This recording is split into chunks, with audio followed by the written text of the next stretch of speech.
Le vent fanfaron et le soleil malin s'affrontent joyeusement. Qui va gagner?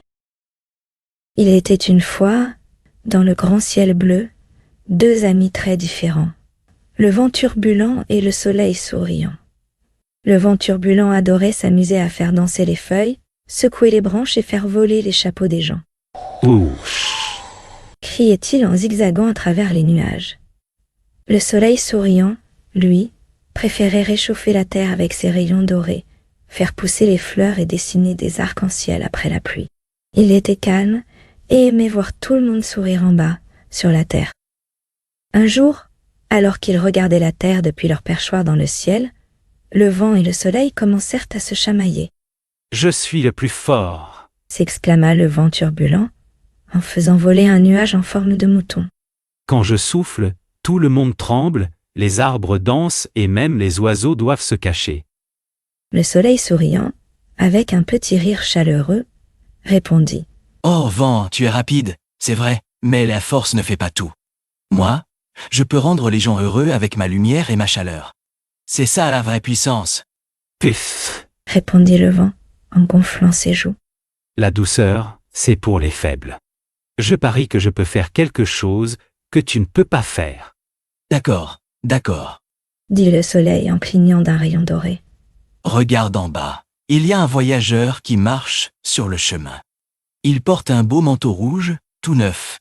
Faisons un concours. Celui qui arrive à lui faire enlever son manteau gagne. Facile! Hurla le vent turbulent, qui se mit à souffler de toutes ses forces. Prépare-toi à perdre, soleil. En bas, sur un chemin de campagne bordé de champs dorés et de fleurs multicolores, un voyageur marchait d'un pas joyeux. C'était un jeune homme nommé Paco, avec un grand manteau rouge qui flottait derrière lui, comme une cape de super-héros. Il chantonnait une petite chanson et portait un sac à dos rempli de pommes et de livres.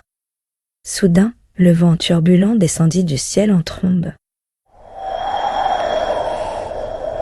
Il souffla si fort que les arbres se penchèrent, les fleurs perdirent quelques pétales, et même une petite coccinelle dut s'accrocher à une feuille pour ne pas s'envoler. « Enlève ton manteau, Paco !» cria le vent.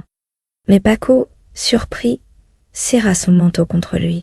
« Ouah, quel vent glacial !» dit-il en frissonnant.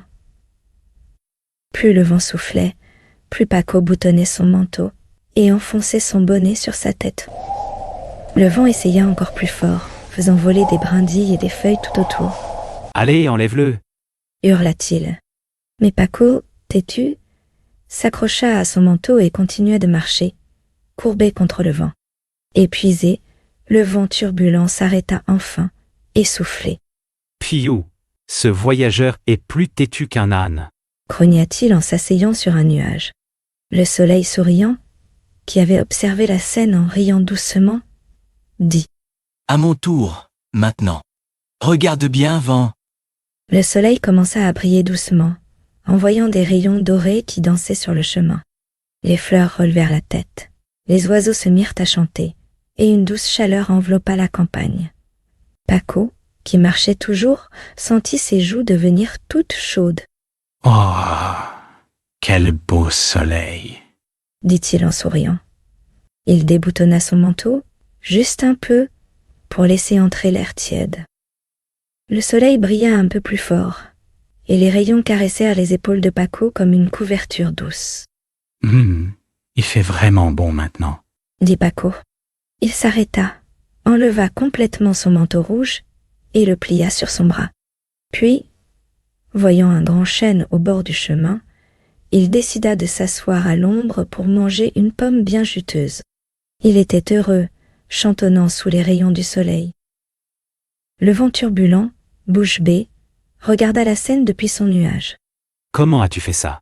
demanda-t-il, les joues toutes rouges de honte. Le soleil souriant répondit avec un clin d'œil. « Parfois, mon ami, la douceur et la gentillesse sont plus fortes que tous les grands souffles du monde. En réchauffant le cœur des gens, on obtient bien plus qu'en les bousculant. » Le vent turbulent, un peu grognon mais impressionné, hocha la tête. « Bon, d'accord, tu as gagné cette fois. Mais attends la prochaine, je vais m'entraîner. » Et ainsi, le vent et le soleil continuèrent à veiller sur la terre, parfois en se chamaillant, mais toujours en apprenant l'un de l'autre. Quant à Paco, il termina sa pomme, remit son manteau et poursuivit son chemin, sans savoir qu'il avait été le héros d'un grand concours dans le ciel. Et voilà, c'est la fin de l'histoire.